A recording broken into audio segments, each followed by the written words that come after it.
नमस्कार, आप देख रहे हैं निष्पक्ष न्यूज। आपके साथ मैं हूं Ravi Thakur.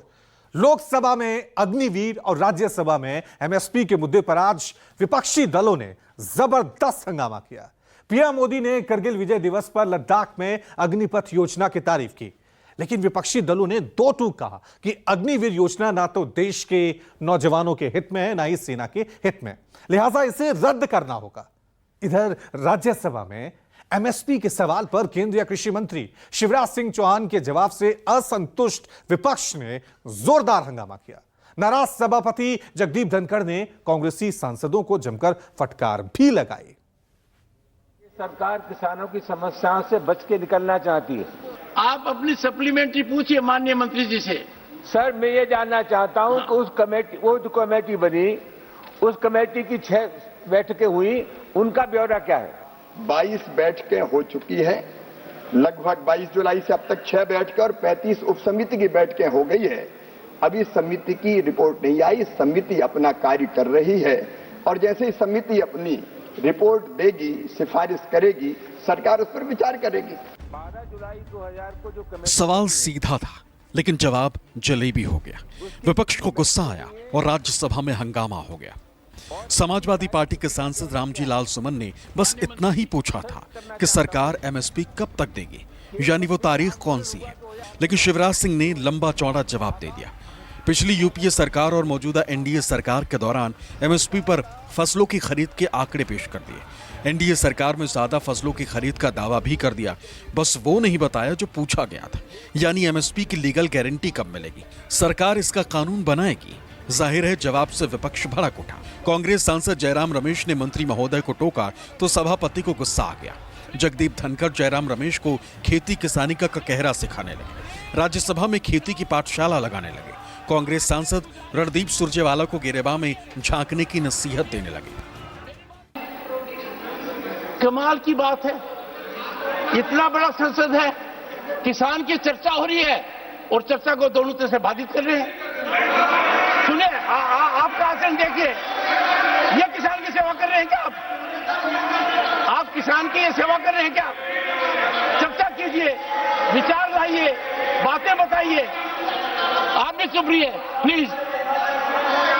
Rajni Ashok Rao Patil, take your seat please. Honourable, please listen to me. Honourable members, Bharat किसान प्रधान देश है। सदन के अंदर किसान की चर्चा के समय इतनी गुजारिश करूंगा कि हर व्यक्ति, Jairam Ramesh, you have some problem, you have a problem which is incorrigible. नहीं, आप किसान के बारे में क्या जानेंगे? नहीं, आपको किसान का कैखा नहीं पता है, नहीं पता, कैखा नहीं पता आपको किसान का, नहीं पता है। मेरा यह कहना है, सुनिए, माननीय मंत्री जी ने, सुनिए, बैठिए। रणदीप, किसान की सेवा करने का तरीका नहीं है। किसान की सेवा करने का तरीका है, सुनिए, ओहो, मैं सोच रहा था कि आप कहां गायब हो गए। माननीय सदस्यगण, मैं किसान परिवार से आता हूं, मैं किसान के संकट को जानता हूं। माननीय मंत्री जी ने जो कहा है और जिस विस्तार से कहा है, उस पर आपको आपत्ति हो सकती है। यदि अगर आपको आपत्ति है तो इनकी बात का आप जवाब दीजिए, तरीका अपनाइए। मंत्री बोल रहे हैं और बीच में खड़े रह रहे हैं, देश को क्या संदेश दे रहे हैं? और रणदीप सुरजेवाला तो तुरंत खड़े हो जाते हैं, हाथ खड़े कर दे। पहले जवाब सुनिए। मुझे बड़ा आश्चर्य है कि क्या आपने पढ़ा है जवाब को?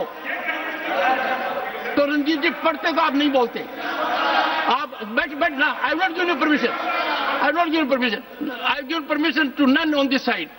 The honourable minister has very exhaustively, विस्तार से अपने बताए कदम उठा रहे हैं।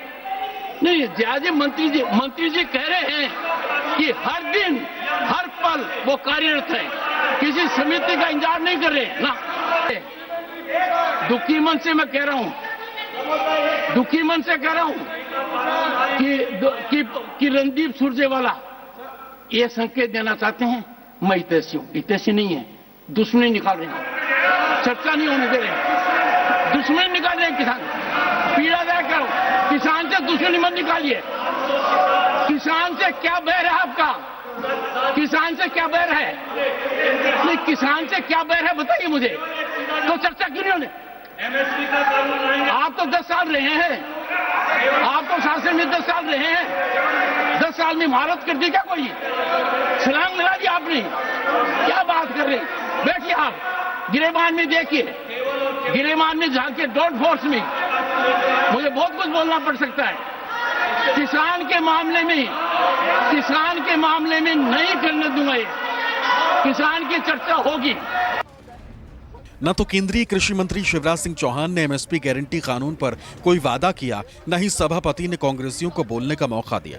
सदन में जो बात अधूरी रह गई, बाहर आते ही वो बात पूरी हो गई। पहले जयराम रमेश ने शिवराज सिंह चौहान पर जलेबी की तरह घुमाने का इल्जाम लगाया, फिर सुरजेवाला ने भी सरकार पर किसानों से विश्वासघात का आरोप जड़ दिया। सीधा सवाल देश की संसद में पूछा गया कि एमएसपी का कानून सरकार लेकर आएगी या नहीं लेकर आएगी। सीधा सवाल पूछा गया कि जुलाई 2022 से 24 तक वो कमेटी जो माननीय प्रधानमंत्री जी ने बनाई थी एमएसपी का कानून लाने की, उसकी रिपोर्ट की सिफारिश कानून बनाने के लिए आई या नहीं आई। सीधा सवाल पूछा गया कि किसान को स्वामीनाथन आयोग के मुताबिक C2 प्लस 50% यानी कॉस्ट प्लस 50% का मुनाफा कब मिलेगा। इन तीनों का जवाब केवल और केवल झूठ की जलेबी में देश के कृषि मंत्री ने ठुकरा दिया। कृषि मंत्री शिवराज सिंह चौहान और मोदी सरकार ने आज 72 करोड़ अन्नदाता किसान और मजदूर का घोर अपमान संसद के पटल पर किया। आज मतलब कृषि मंत्रालय के विषय पर जो क्वेश्चन था उस पर शिवराज सिंह चौहान जी रिप्लाई दे रहे थे। उन्होंने मतलब एमएसपी कितनी बड़ी है कि कितना मतलब कांग्रेस के कार्यकाल में कितना मतलब उनको पैसा मिलता था, अभी कितना मिल रहा है, इसकी पूरी जानकारी दी है। तो एमएसपी पर टप्पे टप्पे से विचार होने वाला है। जो समितियां भी आने, समिति का जो रिपोर्ट आएगा उसके बाद निर्णय होने वाला है। लेकिन आज सुरजेवाला जी ने बहुत ज्यादा हंगामा किया, हर बात पर उन्होंने आवाज उठाने का काम किया, उनको आवाज उठाने का अधिकार है। लेकिन क्वेश्चन आवर को डिस्टर्ब करना ठीक नहीं है। थे और हम लोग सरकार से सवाल करना चाहते थे कि एक छोटा सा सिंपल सा जवाब दें हाँ और ना में कि क्या एमएसपी को आप लागू करेंगे कि नहीं लागू करेंगे, आप एमएसपी को डबल कर रहे हैं कि नहीं, हाँ या ना में जवाब दे। जिसका जवाब नहीं दिया गया और हमें सप्लीमेंट्री उठाने का भी मौका नहीं दिया गया। जो किसान विरोधी सरकार है वो किसानों के मुद्दों से, और जब भी एमएसपी की बात आती है, चूँकि ये 2014 में ये झूठा आश्वासन देकर आए थे कि किसानों की आमदनी को हम दोगुना करेंगे, जो आज तक नहीं हुआ। उनके सवालों का जवाब ना सदन के भीतर है उनके पास, ना सदन के बाहर। इधर लोकसभा में रोहतक से कांग्रेस सांसद दीपेंद्र हुड्डा ने आरोप लगाया कि बजट में हरियाणा के लिए कोई प्रावधान नहीं किया गया। लेकिन हुड्डा ने जब सरकार से जवाब मांगा तो केंद्रीय मंत्री ललन सिंह ने जवाब दिया कि हरियाणा भारत का हिस्सा ही नहीं है। को दिख रहा है बिहार और आंध्र प्रदेश। अरे भैया, ये जो पूरा बता दिए, इसमें बिहार और आंध्र प्रदेश आता है क्या? पूरा बिहार और आंध्र प्रदेश आता है क्या? पूरे देश के विकास के लिए मोदी जी संकल्पित हैं। मोदी जी की सरकार संकल्पित है। आत्मनिर्भर भारत बनाने की दिशा में आगे बढ़ रहे हैं, आगे बढ़ते रहेंगे। पूरी आत्मविश्वास, इच्छा शक्ति और दृढ़ संकल्प के साथ आगे बढ़ रहे हैं, और इसलिए इस बजट का हम समर्थन करते हुए अपनी बात समाप्त करते हैं। बहुत बहुत धन्यवाद। धन्यवाद। माननीय दीपेंद्र हुड्डा जी, जब आप पहली बार खड़े हुए, मैंने कहा कि माननीय मंत्री जी का भाषण हो जाए, मैं आपको दूंगा अवसर। इसके बावजूद भी लगातार व्यवधान हुआ। नहीं, अब आप मुझसे डिस्कशन मत करिए। आपने एक बात उठाई, मैं उसका पहले जवाब दे दूं पूरे सदन के लिए। भविष्य में अगर चेयर से आपको इस बात का आश्वासन मिल रहा है कि नहीं जयप्रकाश जी आगे तक चले आए, हाउस के बेल तक नाम लेंगे, तो आपको अवसर मिला था, आप भी नाम ले रहे हैं। तो नाम लेने से नहीं, जो इस सदन के सदस्य उनका नाम लिया जा सकता है, क्योंकि उसको अवसर है, वो अपनी बात में जवाब दे सकता है।